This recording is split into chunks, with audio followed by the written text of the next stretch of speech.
ರಾಜೀವ್ ಸ್ನೇಹ ಏನು ಮೆಸೇಜ್ ಇರುತ್ತೆ ಮಕ್ಕಳು?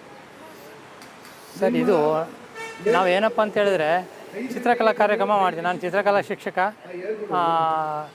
ಇದು ನಾವು ಮೊದಲು ಗೌರ್ಮೆಂಟ್ ಇದರಲ್ಲಿದ್ವಿ, ಆಗ ಸ್ಟೇಟ್ ಲೆವೆಲಲ್ಲೆಲ್ಲ ನಾವು ಕಾರ್ಯಕ್ರಮಗಳನ್ನು ಮಾಡಿದ್ದೀವಿ. ನಾವು ಇಲ್ಲಿ ಕಾರ್ಯಕ್ರಮ ಮಾಡ್ತಾ ಇರೋದು ಚಿತ್ರಕಲೆ ಬಗ್ಗೆ, ಪರಿಸರದ ಬಗ್ಗೆ. ಪರಿಸರ ಮಕ್ಳಿಗೆ ಹೆಂಗಾಗಿದೆ ಅಂತ ಹೇಳಿದ್ರೆ ಮನೆ ಒಳಗಡೆ ಕೂಡ ಹಾಕ್ಬಿಟ್ಟಿರ್ತಾರೆ ಮಕ್ಕಳನ್ನ. ಆ ಮಕ್ಕಳಿಗೆ ಹೊರಗಡೆ ವಾತಾವರಣದ ಮೇಲೆ ಇದೇ ಇರಲ್ಲ. ಈಗ ಹೊರಗಡೆ ಬಂದು ಒಂದು ಗಿಡ ನೋಡಿ ಬರೆಯೋದು, ಆಮೇಲೆ ಈ ಚಿತ್ರಗಳನ್ನು ಬರೆದು ಅವರು ಖುಷಿ ಪಡುವಂಥದ್ದು, ಇದೆಲ್ಲ ಬರೀ ಟಿ ವಿ ನೋಡೋದು, ಮೊಬೈಲ್ ನೋಡೋದು, ಇದರಿಂದ ಅವರ ಮನಸ್ಸು ಹಾಳಾಗುತ್ತೆ. ಜೊತೆಗೆ ಒಂಥರ ವಿಕೃತ ಮನೋಭಾವನೆ ಬೆಳೆಯುತ್ತೆ. ಈ ಚಿತ್ರಕಲೆಯಿಂದ ಅವರ ಕಾನ್ಸಂಟ್ರೇಷನ್ ಜಾಸ್ತಿ ಆಗುತ್ತೆ, ಏಕಾಗ್ರತೆ ಜಾಸ್ತಿ ಆಗುತ್ತೆ. ಜೊತೆಗೆ ಅವರಲ್ಲಿ ದಿನಕ್ಕೆ ಮೈಂಡ್ ಮೆಚ್ಯೂರ್ ಆಗುತ್ತೆ, ವಿಶಾಲವಾದ ಒಂಥರ ಇದು ಸಿಗುತ್ತೆ, ಮನಸ್ಸಿಗೆ ನೆಮ್ಮದಿ ಸಿಗುತ್ತೆ. ಅವ್ರು ಮಾಡಿರೋ ಚಿತ್ರವನ್ನು ಅವ್ರು ನೋಡಿ ಖುಷಿ ಪಡ್ತಾರೆ. ಅಕ್ಕಪಕ್ಕದವ್ರನ್ನ ನೋಡಿ ಓ ಚೆನ್ನಾಗಿದೆಯಪ್ಪ ಅಂತ ಹೇಳಿದ ತಕ್ಷಣ ಅವರು ಅದರಿಂದ ಮತ್ತಷ್ಟು ಉತ್ತೇಜನ ಆಗ್ತಾರೆ. ಆಮೇಲೆ ಅವರಿಗೆ ಎಜುಕೇಷನ್ ವಿಷಯದಲ್ಲಿ ತಗೊಂಡ್ರೆ ಚಿತ್ರಕಲೆ ತುಂಬಾ ಅನುಕೂಲ ಆಗುತ್ತೆ. ಯಾಕೆ ಅಂತ ಹೇಳಿದ್ರೆ ಈಗ ಇಂಜಿನಿಯರಿಂಗು, ಡಾಕ್ಟ್ರು, ಸೈನ್ಸಿಸ್ಟು ಎಲ್ಲ ಆಗ್ತಾರೆ.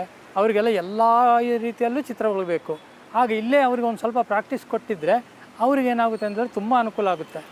ಹೀಗಾಗಿ ಚಿತ್ರಕಲೆಯನ್ನು ತುಂಬ ಇದು ಮಾಡಬೇಕು. ಅದ್ರ ಜೊತೆ ಪರಿಸರದ ಒಂದು ಇದನ್ನು ಇಟ್ಕೊಂಡು ನಾವು ಚಿತ್ರ ಮಾಡೋದ್ರಿಂದ ಪರಿಸರದ ಉಳಿವಿಕೆ ಆಗುತ್ತೆ.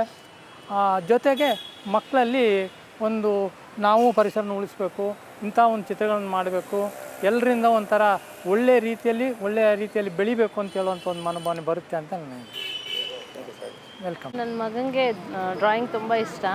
ಅದರಲ್ಲಿ ಅವನು ನೇಚರ್ ಬಗ್ಗೆ ಬರೆಯೋದಂದರೆ, ಇವಾಗ ನೀರಲ್ಲಿ ಪ್ಲಾಸ್ಟಿಕ್ ಹಾಕೋದ್ರಿಂದ ಒಂದು ಅನಿಮಲ್ಗೆ ಎಷ್ಟು ಪ್ರಾಬ್ಲಮ್ ಆಗ್ತಾಯಿದೆ, ಅದ್ರ ಒಳಗೊಂದು ಫಿಶ್ಶು ಅಥವಾ ಯಾವುದೋ ಒಂದು ಸಣ್ಣ ಅನಿಮಲ್ ಹೋಗಿ ಅದರಿಂದ ಹೊರಗಡೆ ಬರೋಕ್ಕೆ ಎಷ್ಟು ಪ್ರಾಬ್ಲಮ್ ಆಗ್ತಾಯಿದೆ ಅಂತ ಅವ್ನಿಗೆ ಅದೊಂದು ಅವೇರ್ನೆಸ್ ಬಂತು.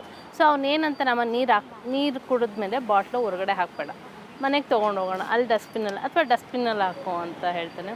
ಆಮೇಲೆ ಸ್ವಚ್ಛ ಭಾರತ್ ಅಂತ ಬಂದಮೇಲೆ ಚಾಕ್ಲೇಟ್ ಕವರ್ಸ್ನ ಯೂಶ್ವಲಿ ಅವನ್ನೆಲ್ಲೂ ಬಿಸಾಕ್ತಾ ಇಲ್ಲ, ಮನೆಯಲ್ಲೇ ತಂದು ಬಿಸಾಕ್ತಾ ಇದ್ದಾನೆ ಅಷ್ಟೇ ಸರ್. ಇದು ಆ್ಯಕ್ಚುಲಿ ನಾವು ನೇಚರ್ ಮಾಡ್ತಾ ಇರೋದು ಅಂತ.